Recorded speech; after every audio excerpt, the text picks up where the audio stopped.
Alright, YouTube, coming to you this morning. This is what I got going on. Been kind of working early this morning. Got this Ford FD 100 pickup, picked up last night, putting together. It's like a metallic orange, going with blood red interior. Probably fit this into an RC car. Not just sure yet. I'm steady going with it, coming up with ideas, trying to get it together. I would love to build a motor that goes on this thing.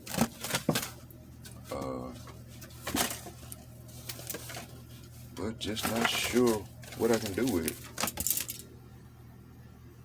I mean, it looks awesome, but depends on how I do the truck, I guess.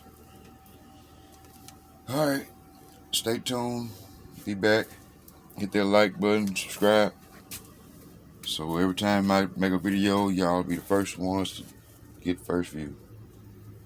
Alright, stay tuned.